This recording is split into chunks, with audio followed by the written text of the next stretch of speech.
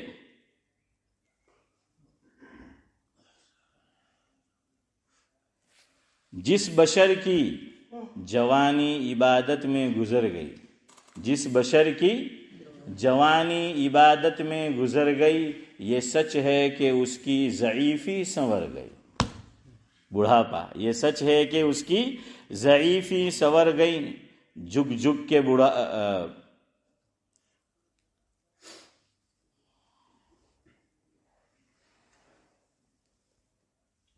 چلے وہ بھول رہا ہوں میں کہ جس بشر کی جوانی عبادت میں گزر گئی، یہ سچ ہے کہ اس کی ضعیفی سنور گئی.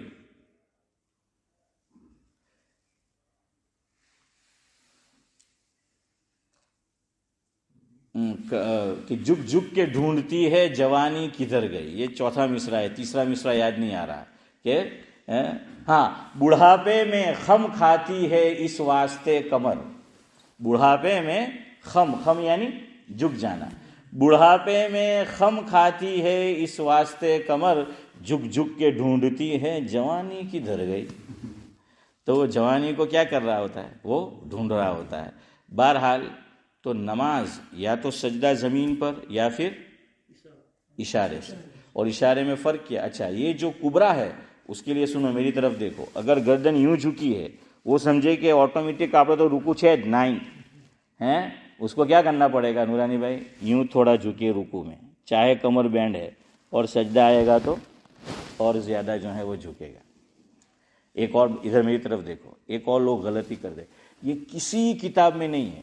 آپ بیٹھ کر نماز پڑھتے ہو چاہے چیئر پر چاہے زمین پر، جو لوگ اس طرح سجدہ کرتے ہیں وہ غلط کرتے ہیں، خلاف سنت کرتے ہیں. میری طرف دیکھنا ہے، میں آپ کو زبان الفاظ سے سمجھانا مشکل ہوگا، آپ میرے اشارہ دیکھیں گے سمجھ جائیں گے.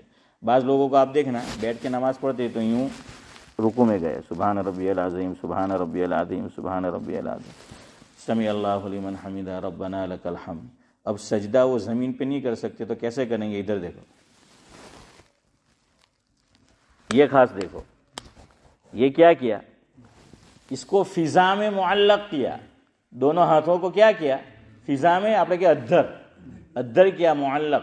یہ کسی حدیث میں نہیں ہے، فقہ کی کتاب میں بھی نہیں ہے. سجدہ کریں گے یہاں پھر غلط فہمی کیا ہوتی ہے؟ وہ ٹیبل والی رکوع کرو تیار بھی ہاتھ کہاں ہوتا ہے باجی؟ احمد ہوتا نا، ٹھیک ہے رکوع کرو تو بھی یہیں ہوتا، تو کوئی فرق ہو جو ہے نا. تو اس لیے سجدے میں کیا نکالا؟ معلق نہیں، سجدے میں بھی ہاتھ یہیں رہیں گے اور گردن ذرا اور زیادہ جھکی ہوئی ہوگی. سمجھ آ گیا؟ ہاں چلے. بہرحال اب تو ہم حج پہ جانا تھا لیکن ہم ابھی نماز میں الجھے ہوئے. چلے مجھے بات یہاں سے شروع کرنی تھی تو اب وہ جو بات نکلی تھی ابھی یاد رکھو جو کہا گیا، کچھ باتیں سن لیتے ہیں. مجھے 1-2 اہم مسئلے حج کے تعلق سے آپ کو بتانے تھے. مکہ اور مدینہ کے حساب سے سید نفیس الحسینی علیہ الرحمہ انتقال ہو گیا، اللہ مرحوم کو غریق رحمت کرے. بڑے خطاط تھے، پاکستان میں ہوتے تھے. ان کا ایک کلام ہے حج اور مدینہ منورہ حاضری کے تعلق سے، اس کا کچھ حصہ آپ کی خدمت میں پیش کرتا ہوں. وہ لکھتے ہیں، شکر ہے تیرا خدایا میں تو اس قابل نہ تھا. جو بھی حج میں جائے یہ احساس ہو کہ میری قابلیت نہیں، اللہ تعالیٰ کا فضل و کرم ہے کہ اس نے بلایا.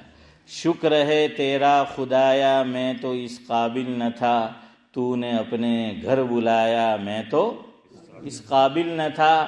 اپنا دیوانہ بنایا میں تو اس قابل نہ تھا، گرد کعبے کے پھرایا میں تو اس قابل نہ تھا. مدتوں کی پیاس کو سیراب تو نے کر دیا، مدتوں کی پیاس کو سیراب تو نے کر دیا، جام زمزم کا پلایا، میں تو اس قابل نہ تھا۔ دیکھیے اللہ تعالیٰ میری اور آپ کی بھی حفاظت کرے اور ہمیں بھی اس کا مصداق بنائے جو آگے کہا، خاص تو نے اپنے در کا رکھا مجھے اے مولا، خاص اپنے در کا رکھا تو نے مولا مجھے، یوں نہیں در در پھرایا، میں تو اس قابل نہ تھا۔ کبھی یہ مزار کبھی وہ مزار، کہ اجمیر میں 7 وقت جائے تو حج میں ثواب مل جائے ہیں۔ تو اب اللہ کا فضل نہیں ہوتا تو وہ اجمیر ہی جاتا ہے، وہ پھر مکہ مکرمہ نہیں جاتا ہے، یہاں تک کہ مر جاتا ہے۔ تو اس لیے کسی اور کے در پہ نہیں کیا۔ ہاں، میری کوتاہی کہ تیری یاد سے غافل رہا، اللہ تعالیٰ کے دربار میں میری کوتاہی کہ تیری یاد سے غافل رہا، تو نے مگر مجھے نہ بھلایا، میں تو اس قابل نہ تھا۔ اب مدینہ منورہ کے تعلق سے، تیری رحمت تیری شفقت سے ہوا مجھ کو نصیب، تیری رحمت تیری شفقت سے ہوا مجھ کو نصیب، گنبد ماشاء اللہ، اسی لیے میں رک گیا۔ کیا بولنا ہے؟ بولو نہیں۔